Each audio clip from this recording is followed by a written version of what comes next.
Hello everyone, আজকে সকাল সকাল আমরা বেরিয়ে যাচ্ছি। আমরা যাব তারাপীঠ। আজকে এই পুরো ব্লগটা থাকবে আমরা কিভাবে এনজেপি টু তারাপীঠ যাচ্ছি। তো চলুন, এই যে আমরা টোটোতে উঠে পড়েছি। আমরা 4 জন রয়েছি, আমার 2 মেয়ে, হাজব্যান্ড এবং আমার মা, আর ওদিক থেকে আসবে আমার মাসি। তো এই যে ফ্লাইওভার দিয়ে আমরা উঠে যাচ্ছি এনজেপি স্টেশনে যাওয়ার জন্য। তো আজকের এই ব্লগটাতে এনজেপির থেকে তারাপীঠ যেতে কিভাবে আপনারা যাবেন আর কত টাকা কিসে খরচা হলো সেটা সমস্তটাই বলবো। তো আমাদের এনজেপি পর্যন্ত এই টোটোটা রিজার্ভ করে ভাড়া পড়েছে 120 বলেছিল, তো 150 আমরা দিয়েছি নিজের থেকেই। তো আপনারা একটু বার্গেনিং করে দেবে, 100 থেকে 150-র মধ্যে কিন্তু মোটামুটি টোটো অটো পাওয়া যায়। আর এই যে দেখতে পাচ্ছেন, যারা শিলিগুড়িতে থাকেন তারা তো জানেনই এটা হচ্ছে তরাই এর মাঠ, দাদাভাইয়ের মাঠ। তো এখানে দেখতে পাচ্ছেন এইভাবে আমরা সকাল সকাল যেহেতু যাচ্ছি, আমাদের ট্রেন রয়েছে মোটামুটি 9:30টার দিকে। তো এই যে আমরা এখন তরাই স্কুলের মাঠের সামনে দিয়ে যাচ্ছি এবং এখানে দেখতে পারবেন যে সকাল সকাল কি সুন্দর ফুটবল খেলা হচ্ছে। তো সেটাই। আর আমার মেয়ে এদিকে কন্টিনিউয়াস কথা বলেই যাচ্ছে। ও তো কন্টিনিউয়াস কথা বলতেই থাকে, কি বলছে। আবার আমি ওর দাঁতের কথা যেহেতু বললাম, এই যে দেখেন মুখ ঢেকে আছে। তো এই যে দেখুন এখানে সকাল সকাল কি সুন্দর ফুটবল খেলা হচ্ছে। আর সকাল সকাল এই মাঠের পরিবেশগুলো দেখতে কিন্তু এরকমই হয়, আর বেশ ভালো লাগে দেখতে। তো এই বলতেই আমরা চলে এসেছি এনজেপি স্টেশনে। এখনও আমাদের ট্রেন আসেনি। তো আমরা এই কি বলবো, ওই ফ্লাইওভারটাতে দাঁড়িয়ে আছি সবাই। আর এখানে আমার মেয়েরা তো কথা বলেই যাচ্ছে, ওখানে মেসো এসছে মাসিকে নিয়ে। আর এখানে আমরা সবাই একটুখানি গল্প করছি, ভিডিও করছি, এই করে যাচ্ছি। আর চলুন, দেখতে দেখতে আমাদের সময় চলে আসলো ট্রেনে ওঠার। ট্রেনও চলে আসবে এক্ষুনি। তো আমরা যাচ্ছি, এই ট্রেনটার নাম হচ্ছে হলদিবাড়ি কলকাতা। এটা উইকে 3 দিন থাকে।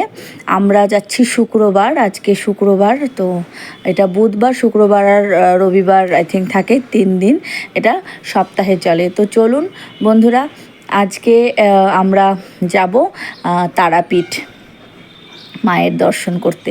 তো এই যে আমাদের ট্রেন চলে এসছে, আমরা এখন ট্রেনে উঠে পড়বো। আর আমরা যাচ্ছি চেয়ার কারে। তো বসবো ট্রেনে।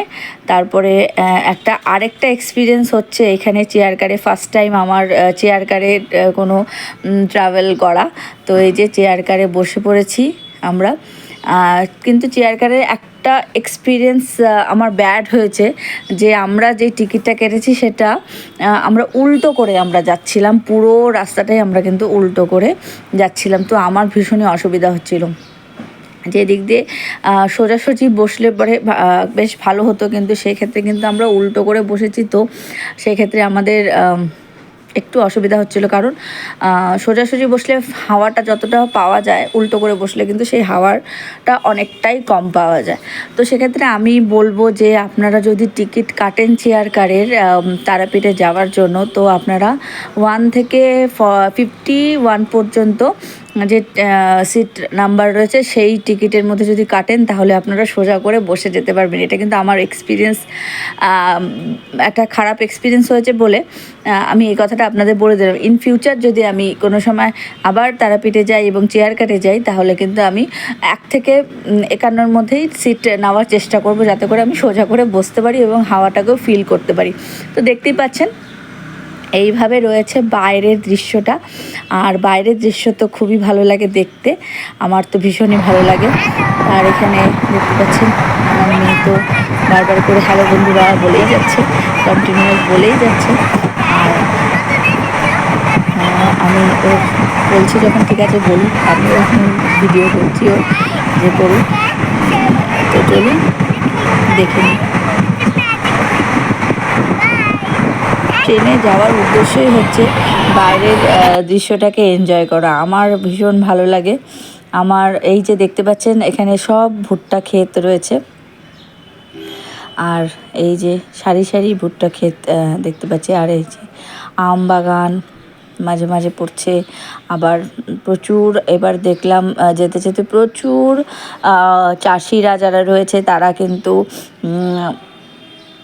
আলুর প্রচুর ফলন হয়েছে। এবার দেখতে পাচ্ছিলাম রাস্তা দিয়ে যেতে যেতে মানে এই জার্নিটাতে দেখতে পাচ্ছিলাম যে প্রচুর আলুর কিন্তু ফলন হয়েছে। তো চলুন এই যে দেখতে থাকুন বাইরের প্রাকৃতিক দৃশ্যটা।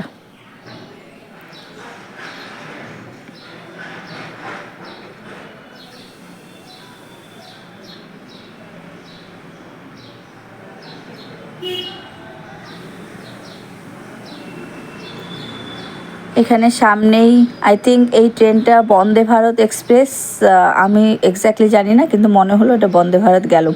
আর ওই যে দেখতে পাচ্ছেন আমাদের ট্রেনের যে ইঞ্জিনটা ওইখানে, এটা বিশাল বড় ট্রেন। আর আমরা চেয়ার কারে যেহেতু যাচ্ছি, আমাদের ট্রেনটা অলমোস্ট শেষের দিকে। তো এই যে ঘুরিয়ে আমি দেখাচ্ছি, দেখতে পাচ্ছেন আমাদের পেছনে হয়তো খুব বেশি হলেও ওই 3টে কি 4টে বগি রয়েছে। তো এই পুরো ট্রেনটা এখান থেকে কিন্তু খুব সুন্দর করে দেখা যাচ্ছে, আর এটা বেশ ভালো লাগছে দেখতে। বিশাল বড় ট্রেনটা রয়েছে, কিন্তু অনেকটা লম্বা, আর এই কার্ভটার জন্য পুরো ট্রেনটাকে কিন্তু এনজয় করা যাচ্ছে। আর এই যে দেখতে পাচ্ছেন এই আম গাছগুলো দেখলেই বোঝা যায় যে হ্যাঁ, মালদা চলে এসছে। এক্স্যাক্টলি আমরা এখন মালদাতেই ঢুকবো। আর এই যে লাল লাল যে বস্তাগুলো দেখতে পাচ্ছেন, ওগুলো হচ্ছে আলুর বস্তা, ওগুলো প্যাক করে রাখা রয়েছে। রাস্তায় যেতে যেতে প্রচুর এরকম দৃশ্য কিন্তু চোখে পড়লো, যে আলুর বস্তা রয়েছে প্রচুর, এখানে আলুর ফলন হয়েছে এবার। তো এইগুলো বেশ ভালো লাগছে দেখতে। আর এই যে তাল গাছ না খেজুর গাছ আমি এক্স্যাক্টলি বলতে পারছি না, তাল গাছই মনে হয় এগুলো, বেশ মাথা উঁচু করে দাঁড়িয়ে আছে। আর এই যে বিস্তীর্ণ এলাকা জুড়ে এই আলুর চাষ হয়েছে এবং আলুর বস্তাগুলো করা রয়েছে এইভাবে। আর এই যে আম গাছ, সারি সারি আম গাছ, আম বাগান, আমেরও এবার প্রচুর ফলন হয়েছে। দেখতে পাচ্ছেন বন্ধুরা, এই যে চাষিরা এখানে সব গরু নিয়ে, এই যে হ্যাঁ, খুব সুন্দর লাগছে দেখতে। এগুলো আমরা সচরাচর দেখতে পাই না, যেহেতু আমার তো বেশ ভালো লাগছিল প্রাকৃতিক পরিবেশ, প্রাকৃতিক দৃশ্য এনজয় করতে খুব ভালো লাগছিল। আর ট্রেনে যাওয়ার উদ্দেশ্যই তাই, যে বাইরে এই যে দেখতে পাচ্ছেন ট্রাক্টর নিয়ে এগুলো সব এখন মাল বোঝাই করে নিয়ে চলে যাবে। এই যে দেখতে পাচ্ছেন কি সুন্দর লাগছে দেখতে, সবুজের মধ্যে লাল লাল বস্তাগুলো দেখতে বেশ ভালোই লাগছে। আর এই যে ক্রসিংয়ে ট্রাক্টর বোঝাই আলুর বস্তা। তো বন্ধুরা এইভাবেই চলছে মোটামুটি সারাদিন আমাদের কেটে যাবে। আমরা 3:30 নাগাদ পৌঁছাবো তারাপীঠ স্টেশনে। তো চলুন চলতে থাকি আর বাইরের দৃশ্য এনজয় করতে থাকি।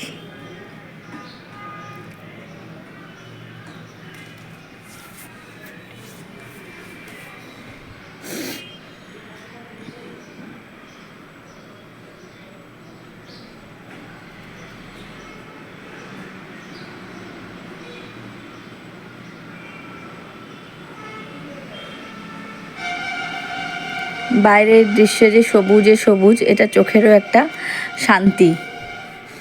আর এই যে চলে এসছে ফারাক্কা, অনেকটাই আমরা ক্রস করে গেছি।